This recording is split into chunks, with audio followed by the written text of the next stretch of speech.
दोस्तों, हमारी ज़िंदगी में जाने अनजाने न जाने कितनी गलतियां हमसे अक्सर होती हैं। उन गलतियों में से जो बड़ी गलतियां हैं, उन बड़ी गलतियों में से एक बहुत बड़ी गलती है जो हम अक्सर करते हैं। बहुत से लोग हैं जो किसी भी कंडीशन, किसी भी सिचुएशन, किसी भी हालात के लिए खुद को कोसना शुरू कर देते हैं। अपने आप को जिम्मेदार मान लेते हैं कि ये जो हो रहा है वो मेरी वजह से हो रहा है या मेरी किसी गलती की वजह से हो रहा है। अब अपनी हार को, अपनी नाकामयाबी को, अपनी प्रेजेंट कंडीशंस तक को हम ब्लेम करना शुरू कर देते हैं, सिर्फ और सिर्फ खुद को कोस करके। जब तक हम खुद को कोसते रहेंगे तब तक हम किसी भी समस्या के समाधान तक नहीं पहुंच सकते। हमें जब लगता है कि सिचुएशंस हमारे बस में नहीं है तो हमें कुछ पल ठहर के सोचना चाहिए कि इसका समाधान कैसे निकल सकता है, बजाय कि हम बैठ करके खुद को कोसते रहें, आंसू बहाते रहें, खुद को दोष देते रहें, अपनी किस्मत का दोष निकालते रहें। इससे कतई कोई फायदा नहीं होने वाला। हो सकता है कि जिस समय जो कंडीशंस रही हो वो हमारे फेवर में ना हो सकता है कि हमारी किसी छोटी गलती की वजह से कुछ हालात बिगड़ गए होंगे, लेकिन इसका मतलब ये नहीं है कि आप खुद को कोस करके सिर्फ बैठ करके और रोते रहें। मैं आपको एक कहानी के थ्रू ये चीज़ समझाने की कोशिश करूंगा। उम्मीद करता हूँ कि आपको समझ में आएगा। पुराने टाइम में एक राजा थे, राजा देवदत्त। तो उनके उस पूरे राज्य में एक भयंकर अकाल पड़ा। लगभग 3-4 सालों तक बारिश नहीं हुई, जो अनाज था वो भी कम था, और पहले अनाज उतना होता भी नहीं था। तो धीरे धीरे अनाज कम होने लगा, लोग भूख से त्राहिमाम करने लगे, लोग त्रस्त रहने लगे। कुल मिलाकर के हालात बहुत ख़राब थे। हालात इतने ख़राब थे कि छोटे बच्चे भूख से मरने लगे, बड़े बूढ़े बीमार पड़ने लगे। अब राजा ने ये देखा कि उसकी प्रजा जो है वो इस अकाल से बहुत परेशान है। तो राजा ने क्या किया कि अपने जो भी खजाने का जो हिस्सा था वो प्रजा के लिए खोल दिया कि चलो कोई बात नहीं, प्रजा को इससे सुकून मिलेगा। लेकिन धन दौलत खाए नहीं जाती है, अनाज से ही पेट भरता है, और अनाज उस समय हो नहीं रहा था। तो राजा को लगा कि ये उसके किसी पुराने पाप या उसके कुशासन की वजह से, मतलब वो ठीक से काम नहीं कर पा रहा और इस वजह से उसकी प्रजा इतनी परेशान है। वो खुद को कोसने लगा और वो इतना गिल्ट महसूस करने लगा कि एक टाइम पे वो जा करके किसी गुफा में जाके बैठ गया। वहाँ जाके बस दिन रात खुद को कोसता, सोचते रहता कि मैंने ऐसा क्या किया होगा कि मेरी प्रजा का ये हाल है। बस वो दिन रात इसी सोच में डूबा रहता और एकांत में पड़ा रहता। अब राजा के राज्य छोड़ने के बाद स्वाभाविक सी बात है, पीछे जो भी मंत्री रहे होंगे उन्होंने ठीक से काम नहीं किया। राजाहीन राज्य जो होता है वो पतन की ओर चला जाता है, तो हालत और भी खराब होने लगे।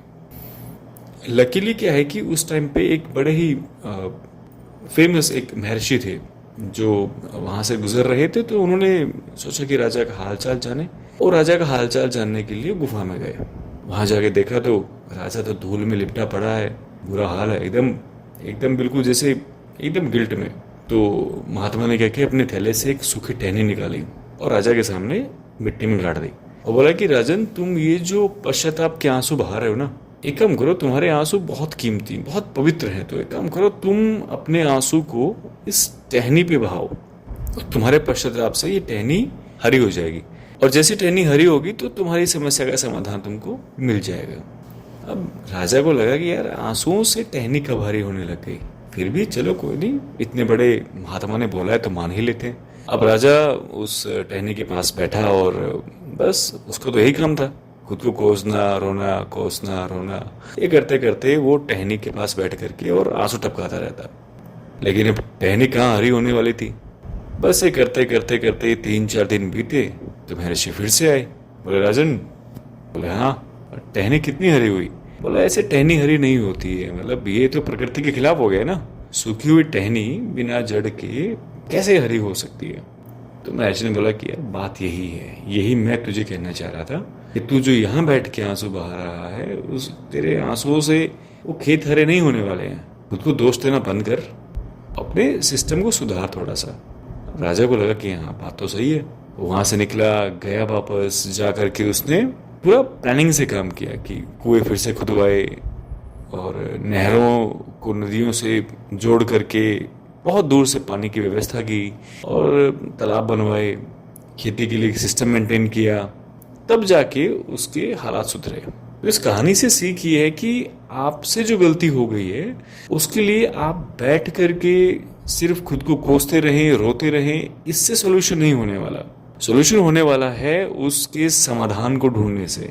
अपने माइंड को शांत कीजिए, बैठिए रिलैक्स मोड के अंदर और पता कीजिए कि गलती कहाँ थी। उस गलती की जड़ तक जाइए और उसके बाद किसी एक ऐसे समाधान पे जाइए कि जहां आपको लगे कि हाँ अब सॉल्यूशन हो सकता है। बहुत से लोग ऐसे हैं इस धरती पे जो बेवजह ही खुद को कोसते रहते हैं, अपनी किस्मत को कोसते रहते हैं, अपने आप को कोसते रहते हैं कि मैंने ये किया तो ये हो गया, ये किया तो ये हो गया। अरे जब हमारा जन्म लेना और हमारा मरना तक हमारे हाथ में नहीं है तो फिर जो परिस्थितियां घट रही हैं उसके लिए हम सीधा रिस्पॉन्सिबल कैसे हैं? हो सकता है कि किसी गलती के लिए हम सीधे जिम्मेवार हो सकते हैं, लेकिन उस चीज के लिए खुद को बार बार गिल्ट फील करवाना, ये तो खुद के साथ अन्याय है। ठीक है, आप जिस फील्ड में है उस फील्ड में आपको सक्सेस नहीं मिला तो उसमें अपनी कमियों को एनालाइज कीजिए ना कि ये कमी रही जिसकी वजह से मैं ये काम नहीं कर पाया, बजाय इसके कि हर चीज के लिए खुद को ब्लेम करते रहना। कब तक खुद को ब्लेम करते रहोगे? सॉल्यूशन तो ब्लेम खुद को करने से होने वाला है नहीं। सॉल्यूशन ढूंढना है तो प्रॉब्लम की जड़ तक जाइए, सॉल्यूशन वहां मिलेगा। खुद को कोसते रहने से अगर सॉल्यूशन मिलता तो लोग कुछ करते ही नहीं, सिर्फ बैठे रहते एकांत में कमरे के अंदर और बस रोते रहते, खुद को कोसते रहते। इससे कुछ नहीं होने वाला। जितना खुद को कोसोगे उतना आप नेगेटिविटी से भर जाओगे और उसके बाद फिर आपके पास करने के लिए ऑप्शन, कुछ खास ऑप्शंस बचेंगे नहीं आपके पास। तो दोस्तों, खुद को दोष देना बंद करो, जो हालात हैं उनसे निपटने की कोशिश करो, हिम्मत जुटाओ, आगे बढ़ो। गलतियां होती हैं, सबसे होती है, हम सबसे होती हैं, लेकिन उन गलतियों के लिए बार बार खुद को कोसना सही नहीं है। गलती का सुधार करना बहुत इंपॉर्टेंट है। उम्मीद करता हूँ कि आपको ये ऑडियो ठीक लगा होगा और इसे उस इंसान के साथ आप शेयर करेंगे, उस आपके दोस्त के साथ या किसी ऐसे इंसान के साथ आप शेयर करेंगे जो शायद खुद को बहुत कोसता होगा। तो आज के लिए इतना ही, मिलते हैं फिर अगले ऑडियो में।